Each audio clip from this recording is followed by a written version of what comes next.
It's time for Q&A in the Kitchen, podcast edition. Episode number 11. Can I get a tattoo or a piercing that absolutely no one else has?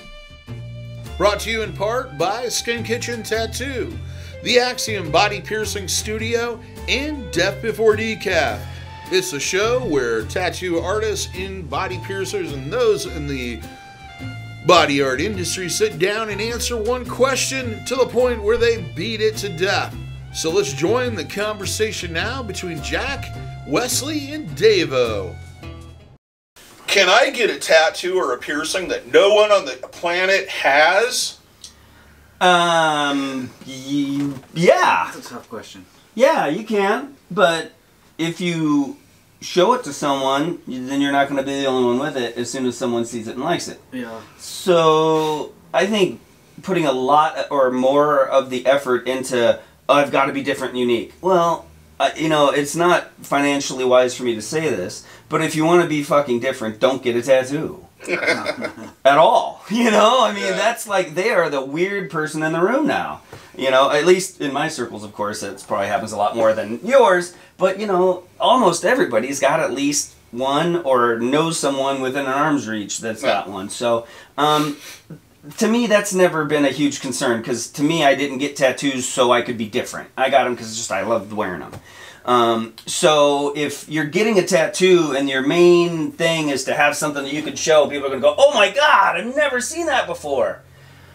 Whew, hurry up, because you get to keep that for a little bit by yourself. Yeah, I see shit like that every day. Yep. People, get on Instagram and follow some of these tattoo artists, and they're putting out stuff that just makes me want to throw my machines away. Yeah. And I've never seen that before.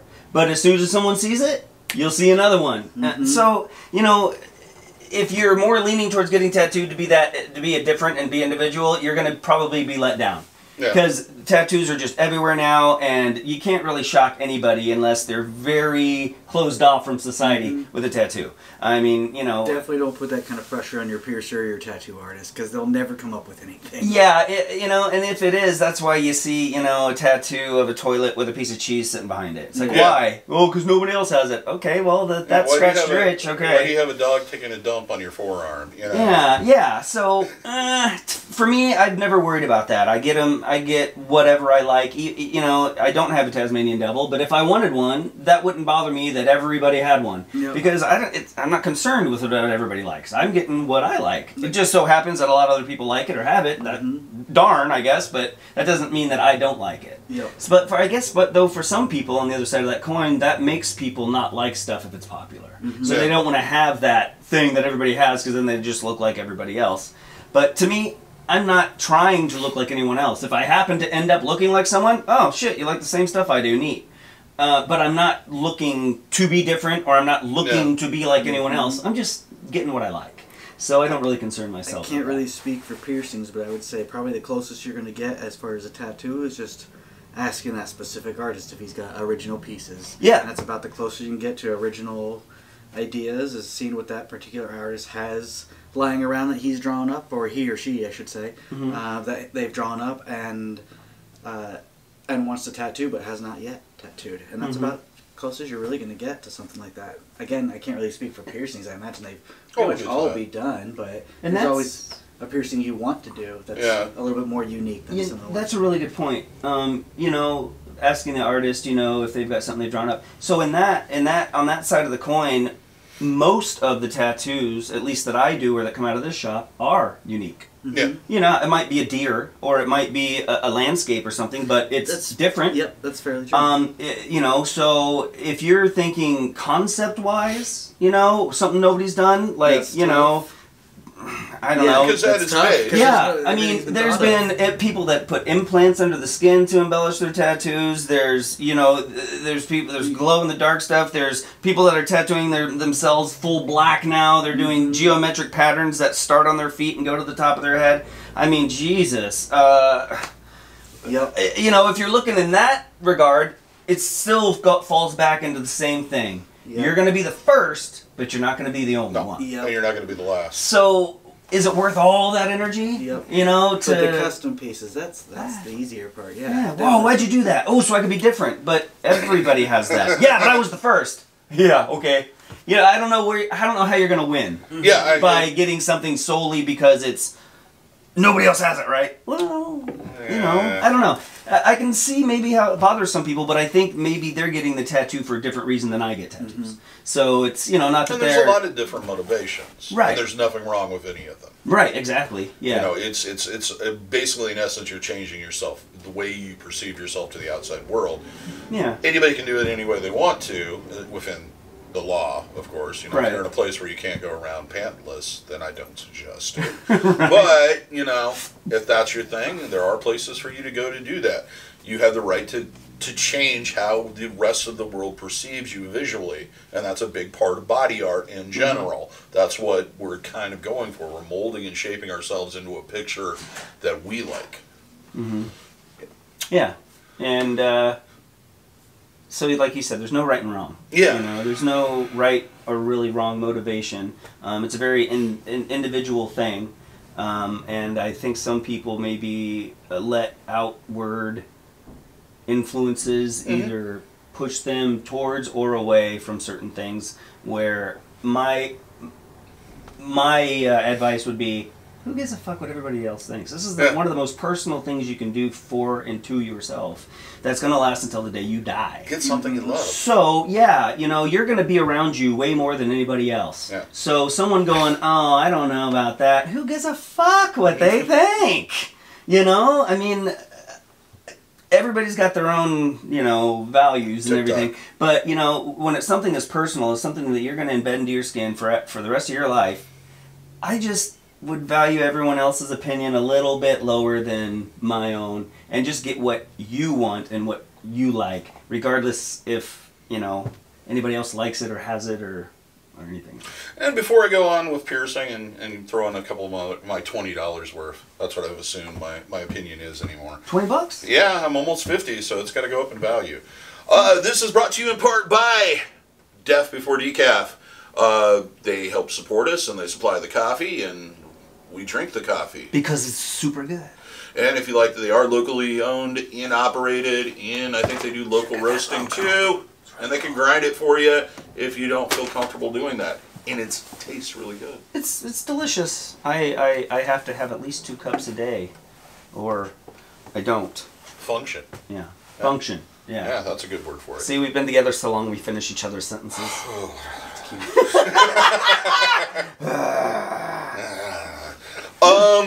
Okay, what sparked me to bring up this question is that I watched a video of this woman who went on for 25 minutes complaining about other people getting her chest tattoo, which she's on YouTube.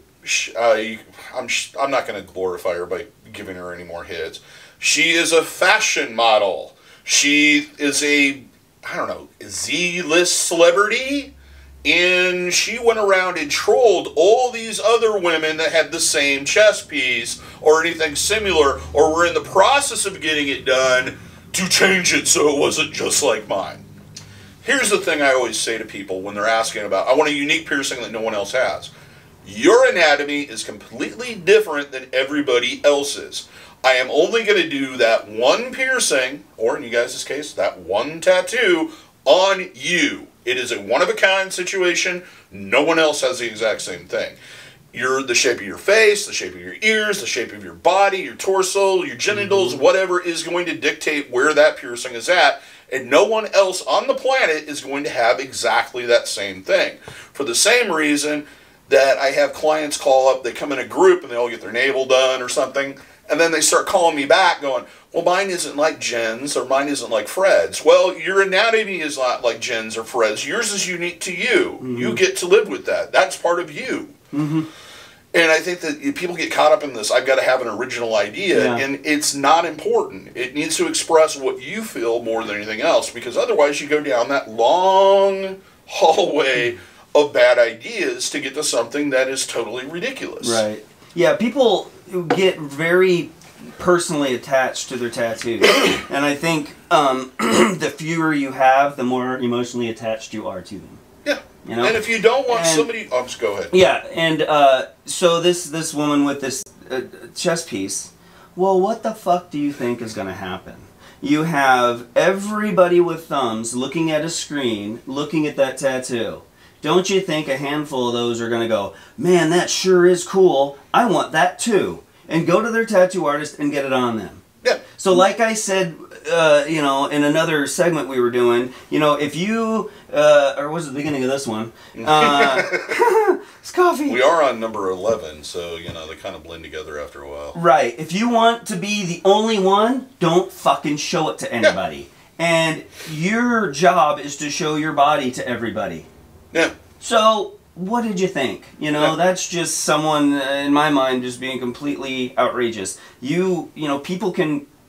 Your shit isn't copyrighted. Yeah, no, you know, and it isn't. And they've already proved it because Disney tried to sue a bunch of people. Years and years ago. And it didn't work. No. Because it's an original art piece. Sorry, overdone with. Now, and you know what? I'm sorry, but she could have looked at that in a positive, like, wow, they really love my thing so much that, you know, they want to copy it. It's never going to be mine. You know, they're going to, you know, it's going to be versions of mine. And anybody, and the more popular I get, they're going to think, oh yeah, that's where they got, oh, she's the, and she could have used that as a, hey, look at this, you know, look at all these people, you know, that I'm inspiring to get this thing. And because you can put a negative spin on it, or you could put a positive spin on it. And how is she going to come off in the end? I would love better, it if more people you know? wanted to look like me because they thought I looked cool. Right? Like, flattery, you know? The best part of it was a gypsy woman head with fans and stuff behind it, which looked like something Sailor Jerry would have done 30, or, well, now I'm old, so 60 years ago. So that tattoo artist who came up with that design was inspired by another tattoo artist, and your thing isn't that unique to begin with. Right. The thing is like any artist is inspired by what came behind them. Yeah, it's you know, it's the same thing. I used to deal with this with music all the time. Everybody's like, "Oh, everything's been done." Well, everything was done before you even got involved. Yep.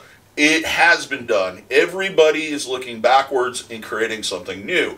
And when you get to a point where you're fine-tuning something artistically, regardless if it's piercing, tattooing, what have you, and learning how it fits into the face and how it changes how unique you look, it's calling on all those things behind him and building forward. Right. So yes, and if you don't want that, like you said, if you don't want that tattoo to be copied by a bunch of people, don't share it on Instagram. Don't share it on Facebook. When you do the tattoo or piercing in that case, because I've done some kind of detailed stuff that people specifically, I've asked, hey, can I take a photo of it? And they said, no. I'm not offended by that. Because if you say yes, it's going to end up on the website.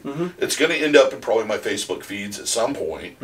And I'm going to share it around. That's part of my job. That's how I build business. Yeah. I'm the same way with the tattoos, you know. Even if I drew the piece up and everything else, I drew it up, I put it on them, you know. If they don't want me to take a picture, I won't. Yeah. You know, actually, that reminds me, when John Clue was working on this arm, he asked if he could take a photo of it, and I told him I'd rather he didn't. Yeah. And then he said, you know, if I don't publish it, I just keep it for myself. Do you mind? I said no. And he did take a photo of it, but I never saw it published or anything else. So, you know, he understood that as well. And it's not a big deal, you know. And I remember being in an elevator with Brian Everett. I hadn't even finished this. Me and Sherry had just done the outline on it. And we're at a tattoo convention, and he gets in the elevator. I had no clue who he was. But I've been digging his art for a long time. It was that single needle kind of black and gray stuff, but with that Americana kick. He goes, yeah, nice tattoo you got over there. Where'd you come up with that idea? And I go, oh, it's an old Jinx sign. He goes, really? And I go, yeah, and I saw it in a tattoo magazine. But I changed it. He goes, yeah, you changed this, this, and this. He goes, it's really cool you did it in that direction. And then I introduced him to Sherry, who was like, nice. So cool. Yeah, it's all inspiration and moving forward. That's the only reason why why do I pick up or go through piercing sites?